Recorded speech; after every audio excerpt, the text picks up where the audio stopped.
Stavo raccontando, nel momento in cui ho subito il sequestro di persona, io sono rimasto a spasso 2 giorni, vestito in giacca e cravatta, uscivo fuori. Una sera uno degli infermieri, un po' costernati, mi disse: ma dottore, le serve qualcosa? Vuole una pillola per dormire? Io dico: no, veramente no, non ne ho bisogno. Dopo 2 giorni calò l'altro psichiatra deviato e sostanzialmente io spiegai semplicemente che avevo denunciato dei fatti, depositai, feci vedere i documenti, i dati, quello che avevo fatto. Tra l'altro addirittura c'era un amico mio che faceva la scuola e mi portava il materiale per illustrare semplicemente quello che avevo detto. Ovviamente questo delinquente fece una relazione in cui descriveva non quello che dicevo, non come lo dicevo, non come mi comportavo, ma una serie di etichette a scendere o meglio a salire. Le prime indicavano un personaggio parossistico, malato, che diceva cose assurde. Le seconde tutta una serie di profili addirittura che indicavano vari profili patologici ulteriori, ma il giudizio, l'etichetta, non il vaglio concreto di quello che dicevo, di come lo dicevo, di come lo facevo. Poi ho scoperto che loro hanno costruito una sorta di anti-immagine di Paolo Ferraro, cioè tutto quello che era dote veniva estremizzato per farlo diventare patologico, tutto quello che era dote veniva rappresentato nell'esatto opposto. Sono un uomo generoso? Bisognava dire che era un uomo avaro. Sono un uomo che ha una vitalità biologica di un certo tipo, ha avuto una storia anche umana, legata anche all'espressione corporea dell'amore. Bisognava dire che ero ipersessuale, che è una patologia. Sono un uomo che ha cercato di salvare una donna, vuol dire che ero fissato. Sono un uomo che ha visto quello che succede a questa donna, vuol dire che avevo un delirio di gelosia, il che era pure ridicolo, perché badate bene, addirittura la mia famiglia fu avvisata a me, mio padre, di cui mi fidavo allora, ebbe questo ragionamento. Questa donna è soggiogata, è trattata in questi gruppi, è poverina, mi amava, e io quello che ho accertato è allucinante, devo cercare di aiutarla e salvarla. Non è lo schema del geloso delirante, è lo schema di un uomo che si rende conto di una cosa molto grave e molto grossa, che fu quella che mi indusse a registrare quello che accadeva in quella palazzina.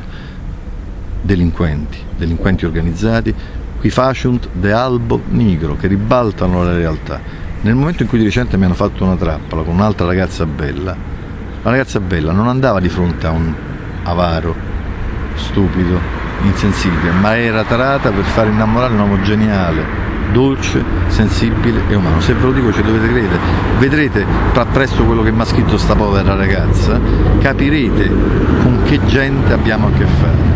Tarano il male per disinformare e denigrare, ribaltano la realtà e poi quando ti devono colpire sanno bene chi sei e quanto vali.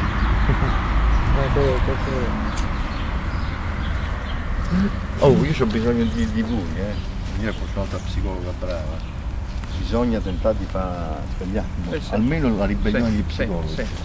Sì, ma io per esempio quando stavo con la Carlizzi per il caso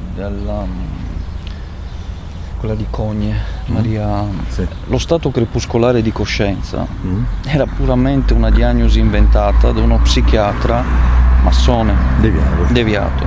Non faccio il nome per evitare, però Franzoni sta parlando? Della Franzoni, sì. Io sono convinto che la Franzoni è innocente, sta pagando un pegno molto pesante come mamma perché ha perso un bambino e come persona innocente perché si sta scontando anni di galera. E quindi perché è stata accusata lei? Come al solito, sempre per tenere coperti determinati delitti che hanno uno sfondo esoterico e servono a mandare determinati messaggi. Domanda, scarti completamente la possibilità che fosse uno stato di scissione mentale? Io sì. Perché? Come puoi avere questa certezza di che? Per un semplice motivo, perché per come è stato fatto il delitto, nei tempi così brevi la signora non poteva comunque farsi una doccia, ripulirsi, come si chiama l'autista dell'autobus, non vedere neanche una macchia di sangue o una situazione, tutto è successo nell'arco di 15 minuti, dal momento in cui la signora ha accompagnato suo figlio per prendere l'autobus e al rientro, insomma. Perché hanno ucciso Samuele quindi? Beh, lì basta andare a vedere il sito di Gabriella Carlizzi, La Giusta Informazione 2, viene specificata la motivazione. Era un messaggio ben preciso in un momento storico ben preciso che riguardava, esatto, oltre che un nome particolare, ma riguardava un'indagine che si porta avanti già da parecchi anni e che è l'indagine del mostro di Firenze.